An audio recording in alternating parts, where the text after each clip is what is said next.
বন্ধুরা, এই ছোট ভিডিওটায় আমি আপনাদের সাথে শেয়ার করে দিব কিভাবে আপনারা খুব সহজেই আপনাদের বাইন্যান্স অ্যাকাউন্টে ডিলিট করবেন।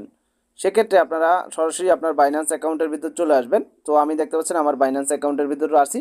তো এরপর প্রোফাইল অপশনে ক্লিক করবেন, প্রোফাইলের ভিতর চলে যাবেন, তারপর এখানে ডাইন কর্নারে অ্যারো আইকনে ক্লিক করবেন। ক্লিক করার পর নিচের দিকে দেখতে পারবেন সিকিউরিটি অপশন, সিকিউরিটি অপশনে ক্লিক করবেন। সিকিউরিটি অপশনে ক্লিক করার পর একদম নিচে চলে যাবেন, নিচে গেলে আপনি দেখতে পারবেন ম্যানেজ অ্যাকাউন্ট।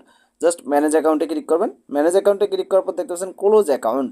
সেক্ষেত্রে এই ক্লোজ অ্যাকাউন্ট মানেই কিন্তু ডিলেট অ্যাকাউন্ট এবং কি ডিজেবল অ্যাকাউন্ট রয়েছে। তো সেক্ষেত্রে আমরা ক্লোজ অ্যাকাউন্টে ক্লিক করবো অ্যাকাউন্টটা ক্লোজ করার জন্য। ডিজেবলের সিস্টেমটা আরেকটা ভিডিওতে দেখিয়ে দিব, সেটা দেখে নেবেন।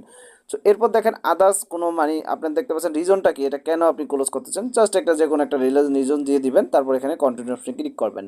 ক্লিক করার পর আবারও কন্টিনিউ অপশনে ক্লিক করবেন। তারপর এখানে সবগুলো আই এগ্রি করে দিবেন।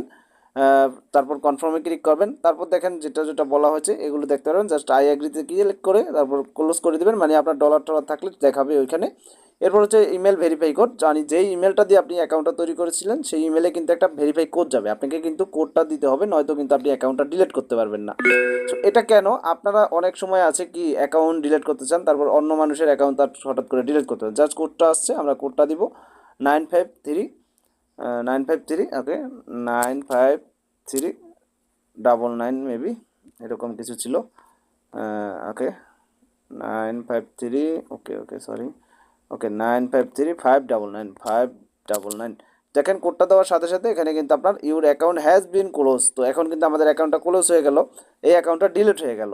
ওকে, এবার কিন্তু আপনারা চাইলে আবারও নতুন অ্যাকাউন্ট তৈরি করতে পারবেন। আপনাদের অনেকেরই আছে যাদের কিন্তু অ্যাকাউন্ট করে ফেলছেন ভুলবশত, এখন আরেকটা অ্যাকাউন্ট করতে চান, তখন কিন্তু এখন এই ডিলিট করার পর আবার অ্যাকাউন্ট করতে পারবেন।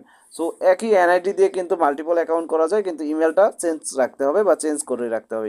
একই ইমেল দিয়ে দুইটা অ্যাকাউন্ট হবে না, জাস্ট ইমেল চেঞ্জ করতে হবে, কিন্তু একই আইডেন্টি দিয়ে কিন্তু অ্যাকাউন্ট ভেরিফাই করতে পারবেন।